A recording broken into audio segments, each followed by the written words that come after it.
ओम नमो भगवते वासुदेवाय। द्वादशोऽध्याय।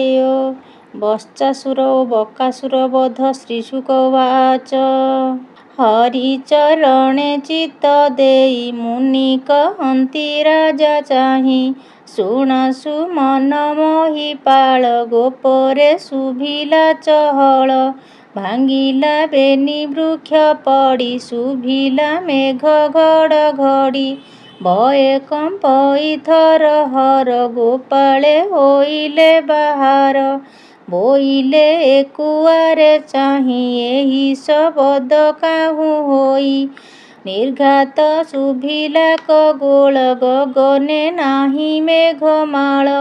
କାହୁଁ ଏ ଶବଦ ଶୁଭିଲା ଶୁଣିଲେ ଅର୍ଜୁନ ଭାଜିଲା।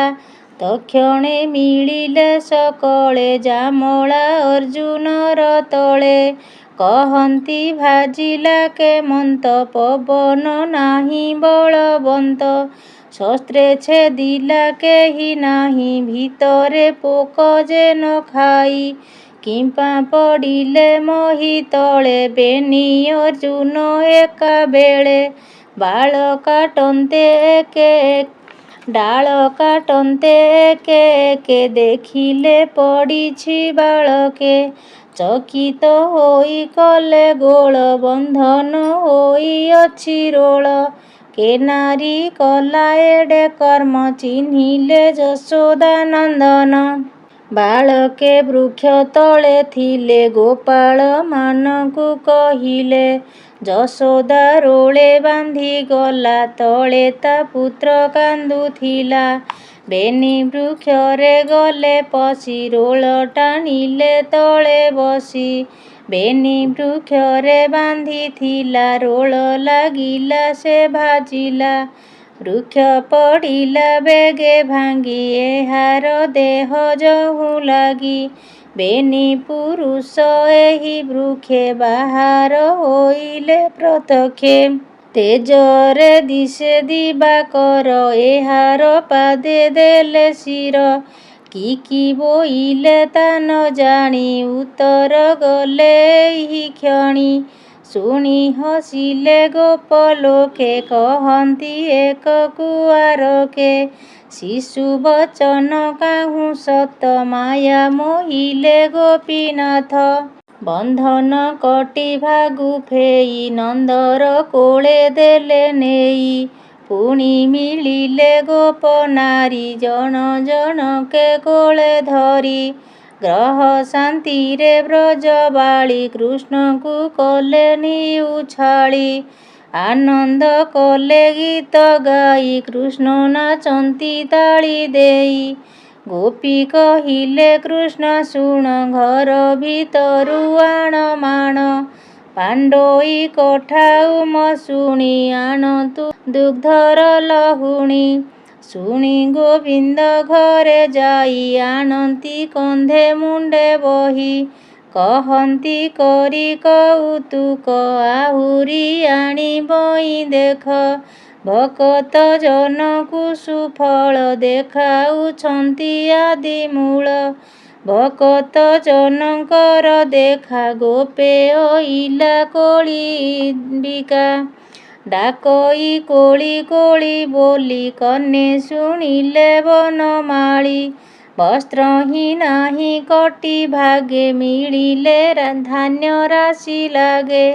ଧାନ୍ୟ ଆଞ୍ଜୁଳି ପେଟେ ଦେଇ ବେଗେ ଧାଇଁଲେ ଭାବଗ୍ରାହୀ। ମିଳିଲେ କୋଳି ବିକା ଆଗେ ମାଣ ପାତିଲେ ନେଇ ବେଗେ। କୃଷ୍ଣର ଦୃଷ୍ଟି ଅଛି ଫଳେ ଧାନ ପଡ଼ିଲା ସବୁ ତଳେ। ତକ୍ଷଣେ ତୋଳିବେନି କରେ ଆଞ୍ଜୁଳି କଲେ ଦାମୋଦରେ। ଫଳ ପୁରାଇ ଦେଲା କର କହନ୍ତି ପ୍ରଭୁ ଚକ୍ରଧର। ଭାଣ୍ଡେ ତ ଅଛି କେତେ ଫଳ ଟେକି ଚାହିଁଲେ ଆଦିମୂଳ। ରତ୍ନ ହୋଇଲା ତତକ୍ଷଣେ ଗୋବିନ୍ଦ ଆଜ୍ଞା ପରମାଣେ। ଏବେ ହୋ ଶୁଣ ନର ନାଥ କୃଷ୍ଣର ବାଳକ ଚରିତ। ଗୋକୁଳ ମଧ୍ୟେ ଅଛି ନଦୀ ବହଇ ବୃନ୍ଦାବନ ଭେଦି। ସେ ନଦୀ ତୀରେ ଏକ ଦିନେ ରାମ ଗୋବିନ୍ଦ ତୋଷ ମନେ। ଗୋପ ବାଳକ ଗଣ ମେଳେ ଖେଳନ୍ତି ନାନା କୁତୁହଳେ। ଉଛୁର ଦେଖିଣ ରୋହିଣୀ ତରସ୍ତେ ଗଲା ପୁତ୍ର ଆଣି। ଖେଳନ୍ତି ନ ଶୁଣନ୍ତି କିଛି ବାଳକ ରାମ ଶିରି ବସି। କୋପେ ରୋହିଣୀ ବାହୁଡ଼ିଲା ଯଶୋଦା ଆଗରେ କହିଲା। ଶୁଣି ଯଶୋଦା ଗଲେ ଖରେ କୃଷ୍ଣଙ୍କୁ ଦେଖି ନଦୀ ତୀରେ। ସୁତ ଜନନୀ ପ୍ରାୟ ମୋହେ କୁଚ ଯୁଗଳୁ କ୍ଷୀର ବହେ। କୃଷ୍ଣ କମଳ ମୁଖ ଚାହିଁ ଡାକନ୍ତି ଅଞ୍ଜଳି ଦେଖାଇ। ଆସ ମୋ तात ପ୍ରିୟ ସ୍ତନ ଶ୍ରମେ ଆକୁଳ ତୋ ବଦନ। ଭୋଜନ ହୋଇଲା ଉଛୁର ଆସ ତୁ ବେଗେ ଯିବା ଘର। ହେ ରାମ ଆସ କୃଷ୍ଣ ଘେନି ବହୁତ ଦେବଇ ଲବଣୀ। ପିତା ଭୋଜନ ବେଳ ହୋଇ ଭୁଞ୍ଜିବ ସଙ୍ଗେ ବେନି ଭାଇ। ବାଳକେ ଯାନ୍ତୁ ଯେଝା ଘର ଧୂଳି ଧୂସର କଳେବର। ଜନ୍ମ ନକ୍ଷତ୍ର ଆଜ ତୋର ବିପ୍ରଙ୍କୁ ଗୋରୁ ଦାନ କର। ଦେଖ ବାଳକେ ତୋର ସଙ୍ଗେ ବିବିଧ ଅଳଙ୍କାର ଅଙ୍ଗେ। ସ୍ନାନ ଭୋଜନ ବେଗେ କର ଦେବଇ ନାନା ଅଳଙ୍କାର। ଏମନ୍ତ ବୋଲି ନନ୍ଦରାଣୀ କୋଳେ ଧଇଲେ କୃଷ୍ଣ ଆଣି। ରାମଙ୍କୁ କାଖେଇ ବସାଇ ଘରେ ମିଳିଲେ ଦେବୀ ଯାଇ। ପୁତ୍ରଙ୍କୁ କରାଇ ସ୍ନାହାନ ରଞ୍ଜିଲେ ରାମ କୃଷ୍ଣ ମନ। ଭୋଜନ ସାରି ଆଚମନ ଆନନ୍ଦେ କଲେ ଏକ ଶୟନ। ବିପ୍ରଙ୍କୁ ଆଣିଲେ ଡକାଇ ତାହାଙ୍କୁ ଗୋରୁ ଦାନ ଦେଇ।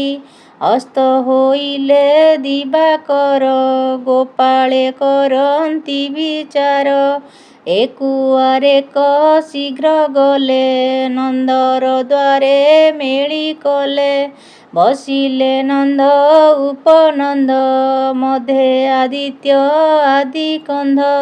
ଗଉଡ଼େ କରନ୍ତି ବିଚାର ଶୁଭ ନ ଦେଖୁ ଗୋପପୁର।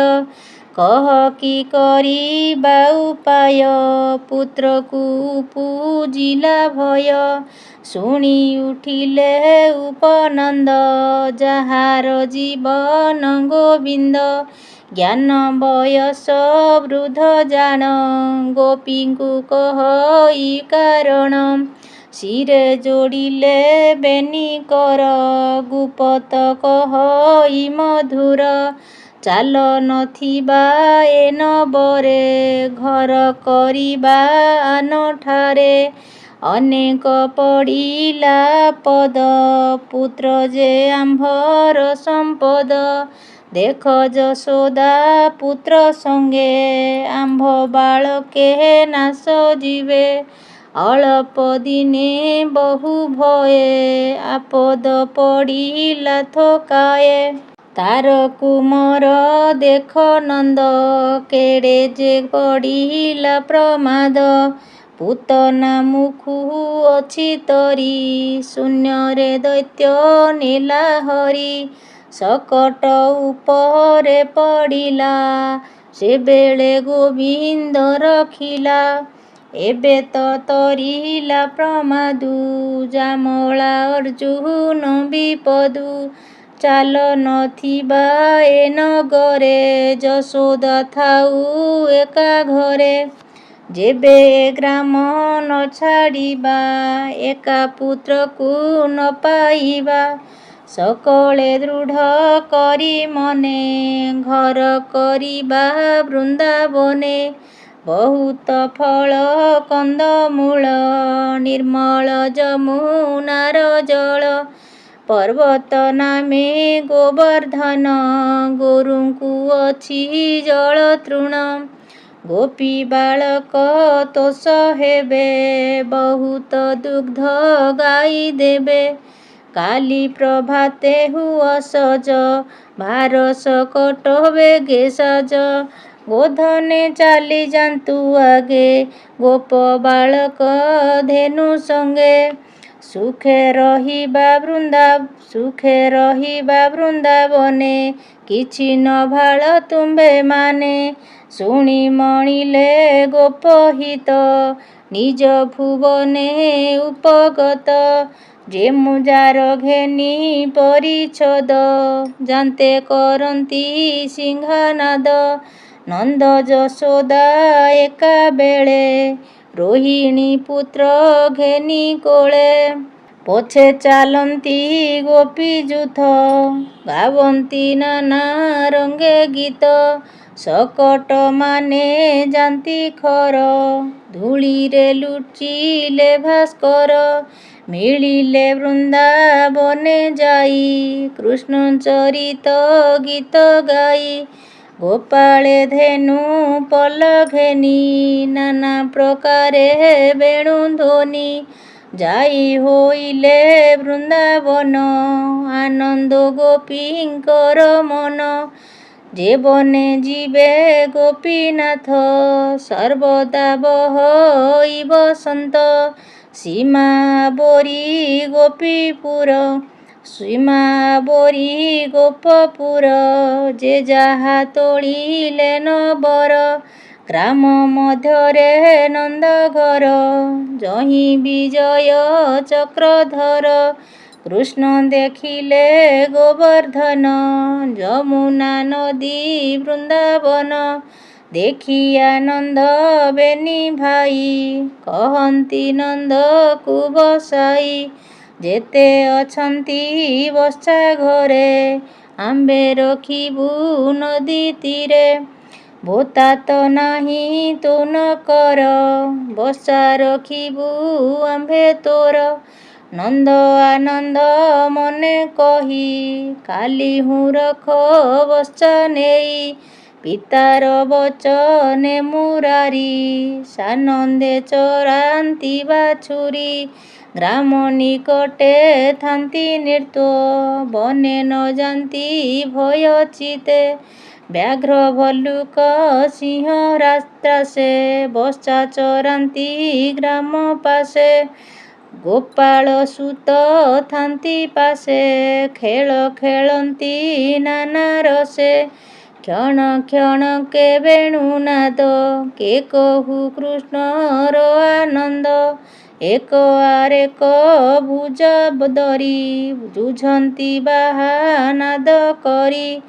ବେଳ ଅଁଳା କଟୁ ଫଳେ, ତୋଳି ଆଣନ୍ତି ଭୃକ୍ଷୁ ବାଳେ।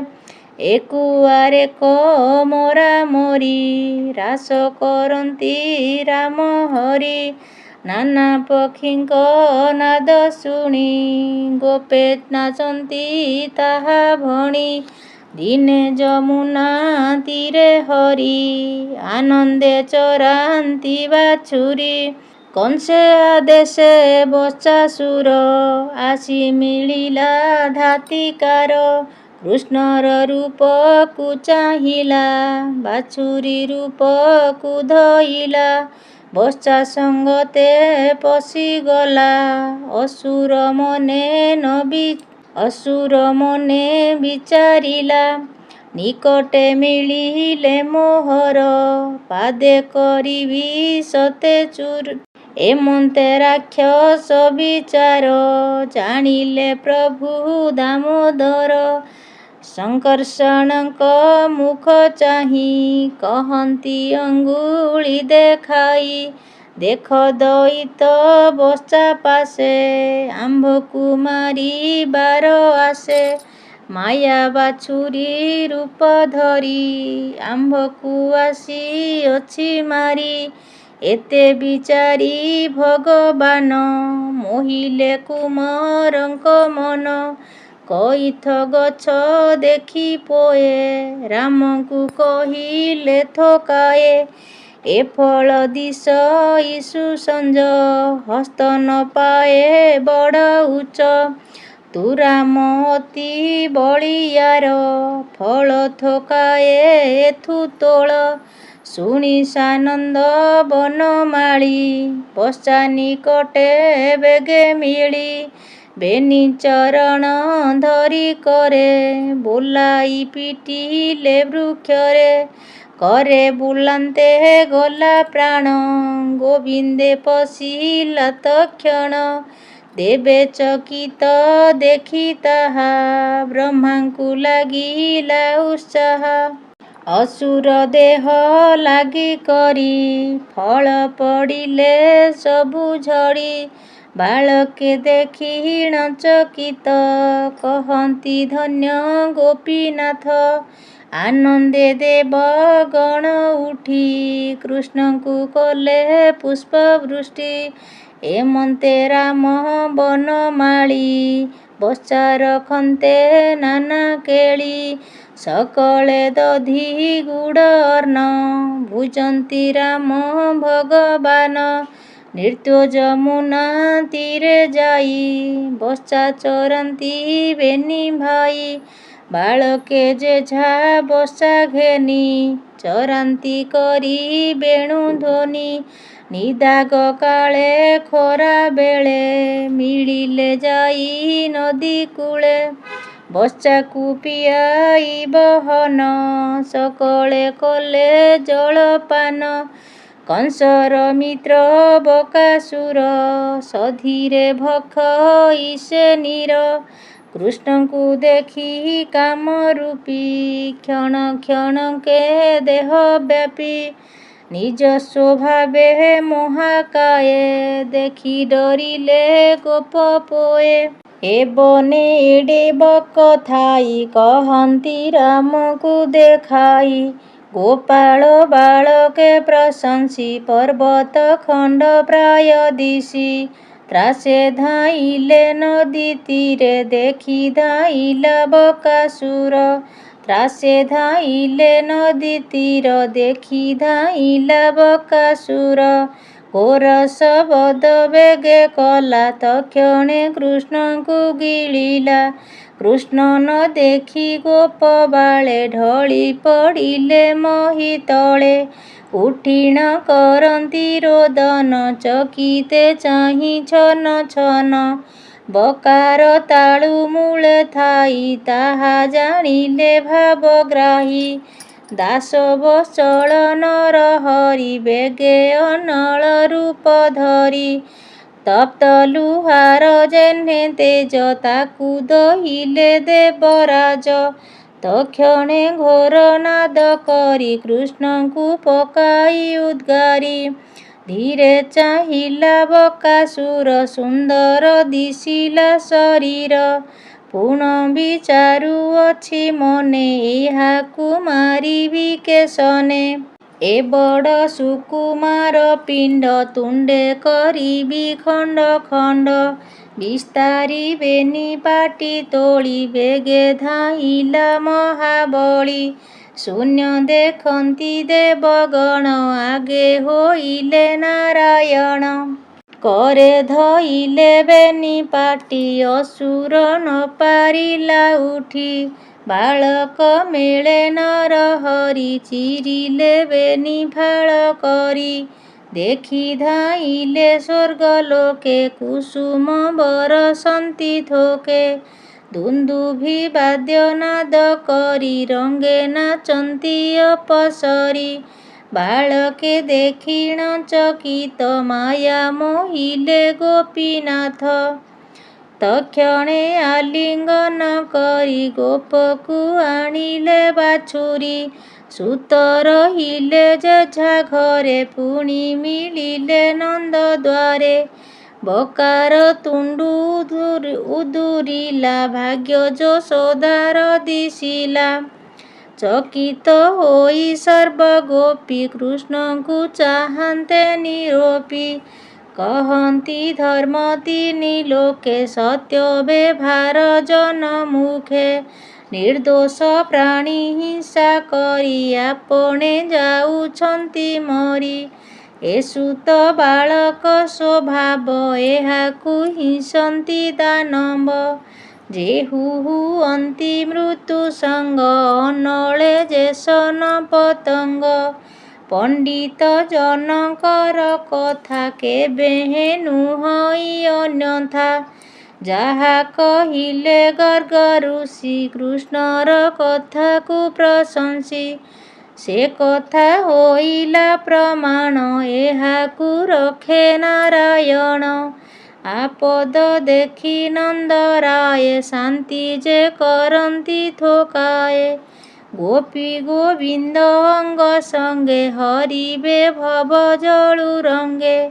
ସେ ହରି ଚରଣେ ବିଶ୍ୱାସ କହଇ ଜଗନ୍ନାଥ ଦାସ।